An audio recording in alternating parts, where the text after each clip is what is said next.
கர்த்தருடைய பரிசுத்த நாமம் மகிமைப்படுவதாக. கிறிஸ்துவுக்குள் எனக்கு மிகவும் பிரியமானவர்களே, சங்கீதம் 20:7 வசனம் இப்படியே சொல்கிறது, சிலர் ரதங்களை குறித்தும் சிலர் குதிரைகளை குறித்தும் மேன்மை பாராட்டுகிறார்கள், நாங்களோ எங்கள் தேவனாகிய கர்த்தருடைய நாமத்தை குறித்தே மேன்மை பாராட்டுவோம். எனக்கு பிரியமான சகோதர சகோதரிகளை, இன்றைக்கு மனிதர்களாகிய நாம் அநேக உலக பிரகாரமான காரியங்களிலே நம்பிக்கை வைக்கிறோம். நாம் படித்திருக்கிற படிப்பின் மேலே நாம் பெருமை பாராட்டுகிறோம், அல்லது நாம் ஒரு ஆண் மகனாக பிறந்ததற்காக பெருமைப்படுகிறோம், அல்லது பெண் மகனாக பிறந்த பெருமை பாராட்டுகிறோம், அல்லது நமக்குள் இருக்கிற செல்வாக்குகளை குறித்து நாம் பெருமை பாராட்டுகிறோம். இப்படி பல காரியங்களை குறித்து நாம் பெருமை பாராட்டுகிறோம். அப்படிப்பட்டதான செல்வத்திலோ பணத்திலோ கல்வியிலும் பதவியிலும் நாம் நம்பிக்கை வைக்கிறோம். ஆனால் இங்கே சங்கீதக்காரனுடைய வார்த்தைகளை கவனித்து சொன்னால், what are you trusting today என்று கேட்கிறான். இன்றைக்கு நீங்கள் யாரை நம்பி இருக்கிறீர்கள் என்று சொல்லி கேட்கிறான். ஆபத்து நாளிலே கர்த்தர் உமது ஜெபங்களை கேட்பாராக, யாக்கோபின் தேவனுடைய நாமம் உமக்கு உயர்ந்த அடைக்கலமாவதாக. வசனம் சொல்லுகிறது, நாங்களோ எங்கள் தேவனாகிய கர்த்தருடைய நாமத்தை குறித்தே மேன்மை பாராட்டுவோம். ஜெபம் சொல்லுகிறது, யாக்கோபின் தேவனாகிய கர்த்தருடைய நாமம் உமக்கு உயர்ந்த அடைக்கலமாவதாக.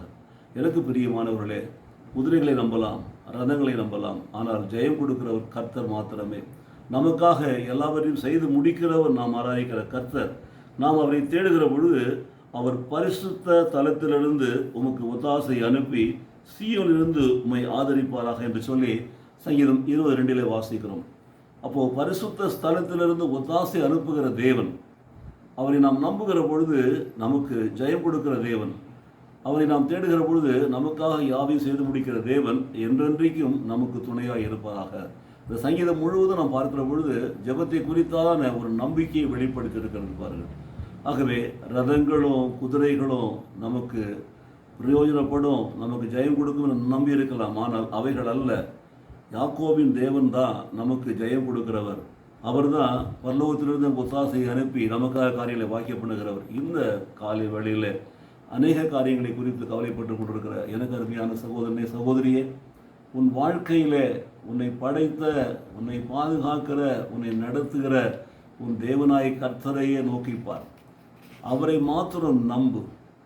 வேதம் சொல்கிறது, கர்த்தராகிய இயேசு கிறிஸ்துவை நம்புகிறவர்கள் செழிப்பார்கள். கர்த்தரை நம்புகிறவர்களுக்கோ ஒரு நன்மை குறைவுபடாது.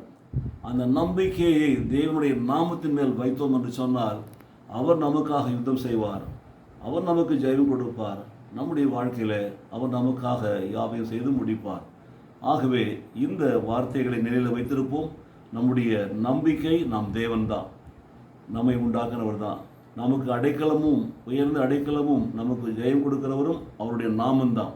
அந்த நாமத்தையே நாம் உயர்த்துவோம், அந்த நாமத்தையே சொல்லி நாம் ஜெபிப்போம். அந்த நாமம் நமக்கு ஜெயமும் பாதுகாப்பும் வெற்றியும் கொடுப்பதாக. ஜெபிப்போமா? என்னை நேசிக்கிற நல்ல பிதாவே, இந்த நாளில் ரதங்களை குறித்தும் குதிரைகளை குறித்தும் நாங்கள் மேன்மை பாராட்டாமல் எங்கள் தேவனாய் கர்த்தருடைய நாமத்தை மாத்திரம் நாங்கள் ஆண்டு வரை மேன்மை பாராட்டி நாங்கள் எல்லாவற்றையும் ஜெயம் பெறும்படி எங்களை நடத்துவீராக. இயேசு கிறிஸ்து நாமத்திலே பிதாவே, ஆமென், ஆமென்.